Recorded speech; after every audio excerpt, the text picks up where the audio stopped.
जरा सोचिए, जब हम 30,000 फीट की ऊंचाई पर उड़ रहे होते हैं तो हमारी जान उस एक इंसान के हाथ में होती है जो कॉकपिट में बैठा है। कभी सोचा है कि हम पायलटों पर इतना भरोसा कैसे कर लेते हैं? भाई, ये भरोसा कोई तुक्का नहीं है। इसके पीछे एक बहुत बड़ी ग्लोबल सेफ्टी की व्यवस्था है और आज हम उसी की परतें खोलने वाले हैं। तो हम एक पायलट के करियर की सीढ़ी को स्टेप बाय स्टेप चढ़ेंगे। हम ये देखेंगे कि कैसे एक पायलट ग्लोबल रूल बुक से अपनी शुरुआत करता है और एयरलाइन कैप्टन की उस बड़ी कुर्सी तक पहुंचता है।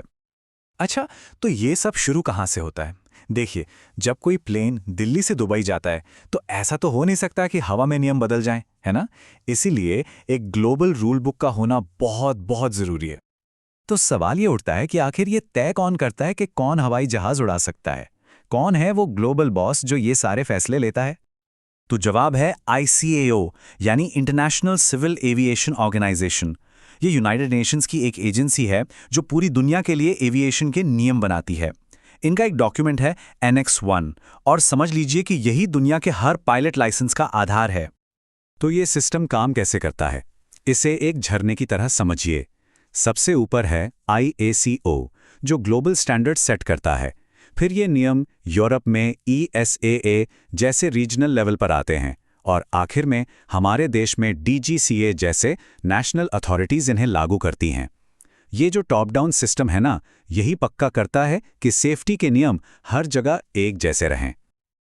चलिए, अब आते हैं हमारी सीढ़ी के पहले और सबसे ज़रूरी पायदान पर, कमर्शियल पायलट लाइसेंस यानी CPL। ये वो पॉइंट है जहां से उड़ान भरना सिर्फ एक हॉबी नहीं रह जाता, बल्कि एक प्रोफेशन बन जाता है। आप CPL को प्रोफेशनल फ्लाइंग की दुनिया का पासपोर्ट मान सकते हैं। मतलब इसके बिना कोई भी पायलट अपनी सर्विस के लिए पैसे चार्ज नहीं कर सकता। यही वो लाइन है जो एक शौकिया और एक प्रोफेशनल पायलट के बीच में होती है।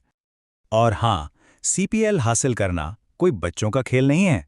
उम्र कम से कम 18 साल होनी चाहिए, एक बहुत ही सख्त क्लास 1 मेडिकल टेस्ट पास करना पड़ता है, दर्जनों लिखित एग्जाम्स देने होते हैं और जाहिर है घंटों की मुश्किल फ्लाइट ट्रेनिंग तो है ही। CPL तक पहुंचने के दो मेन रास्ते हैं। एक है इंटीग्रेटेड कोर्स। ये एक तरह का फास्ट ट्रैक प्रोग्राम है जो आपको जीरो से सीधे प्रोफेशनल पायलट बना देता है। दूसरा है मॉड्यूलर रास्ता, जो ज़्यादा फ्लेक्सिबल है। इसे आप अपनी रफ्तार से स्टेप बाय स्टेप पूरा कर सकते हैं। तो चलिए, अब हम चढ़ते हैं इस सीढ़ी के सबसे ऊंचे पायदान पर। ये वो लाइसेंस है जो एक पायलट को एक बड़े से एयरलाइनर की कमान संभालने का हक देता है। इसे कहते हैं एयरलाइन ट्रांसपोर्ट पायलट लाइसेंस या ATPL। ये पायलट सर्टिफिकेशन का सबसे ऊंचा लेवल है। कह सकते हैं कि ये हर कमर्शियल पायलट का आखिरी सपना होता है। अब जरा इस नंबर पर गौर कीजिए, 1500। एक पायलट को ATPL के लिए क्वालिफाई करने से पहले कम से कम 1500 घंटे हवा में गुजारने पड़ते हैं। सोचिए, ये कितना ज्यादा अनुभव और डेडिकेशन है। और ये सिर्फ कोई भी 1500 घंटे नहीं है।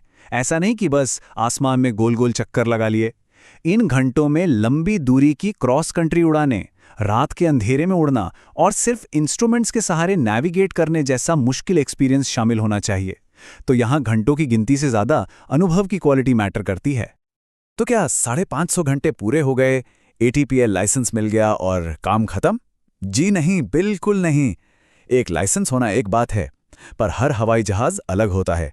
पायलटों को हर तरह के विमान के लिए एक खास क्वालिफिकेशन हासिल करनी होती है। ये सवाल अक्सर लोगों के मन में आता है, क्या एक लाइसेंस से पायलट कोई भी प्लेन उड़ा सकता है? तो इसका सीधा और साफ जवाब है नहीं। और यहीं पर रेटिंग्स का कॉन्सेप्ट सामने आता है। इसे ऐसे समझते हैं, क्लास रेटिंग आपके नॉर्मल कार ड्राइविंग लाइसेंस जैसी है, जो कई छोटी एक जैसी कारों के लिए चलती है। वहीं टाइप रेटिंग एक फॉर्मूला 1 कार चलाने के स्पेशल लाइसेंस जैसी है। आपको हर एक मॉडल, जैसे बोइंग 737 या एयरबस A320 के लिए अलग से ट्रेनिंग और सर्टिफिकेट चाहिए। तो जैसा कि यहां दिख रहा है, छोटे सिंगल पायलट वाले प्लेन क्लास रेटिंग में आते हैं, लेकिन जैसे ही बात बोइंग 737 जैसे बड़े मल्टी पायलट वाले विमानों की होती है, तो एक स्पेशल टाइप रेटिंग की जरूरत पड़ती है। और ये सर्टिफिकेट्स कोई जिंदगी भर के लिए नहीं मिल जाते। एक पायलट को लगातार अपनी काबिलियत साबित करते रहनी पड़ती है। टाइप रेटिंग हर साल रिन्यू होती है, क्लास रेटिंग हर 2 साल में और लाइसेंस हर 5 साल में। और इन सब के ऊपर मेडिकल फिटनेस की जांच तो चलती ही रहती है। मतलब ये एक कभी ना खत्म होने वाला प्रोसेस है। ठीक है, तो अब हमारे पायलट के पास लाइसेंस भी है और सही रेटिंग्स भी। लेकिन ये सब असल में काम कैसे करता है? इस पजल का आखिरी टुकड़ा है उन नियमों को समझना जो हर उड़ान को कंट्रोल करते हैं। आसमान में नेविगेट करने के दो बेसिक तरीके हैं। पहला है VFR यानी विजुअल फ्लाइट रूल्स, आसान भाषा में जब मौसम साफ हो और पायलट बाहर देखकर रास्ता ढूंढ सके। और दूसरा है IFR यानी इंस्ट्रूमेंट फ्लाइट रूल्स। ये तब काम आता है जब मौसम खराब हो और पायलट पूरी तरह से अपने इंस्ट्रूमेंट्स और एयर ट्रैफिक कंट्रोल के निर्देशों पर निर्भर होता है। इन सारे नियमों, लाइसेंसों और रेटिंग्स के बीच बस एक ही व्यक्ति है जो सबसे ऊपर है, पायलट इन कमांड। ICAO साफ कहता है कि यही वो इंसान है जिसके कंधों पर उड़ान की सुरक्षा की आखिरी जिम्मेदारी होती है। तो पायलट इन कमांड की जिम्मेदारी है कि वो हर नियम माने। लेकिन सोचिए, तब क्या होगा जब किसी नियम को मानना ही खतरनाक बन जाए, जब नियम और सुरक्षा आमने सामने आ खड़े हों। और यहीं आता है हमारा आखिरी और शायद सबसे मजेदार सवाल।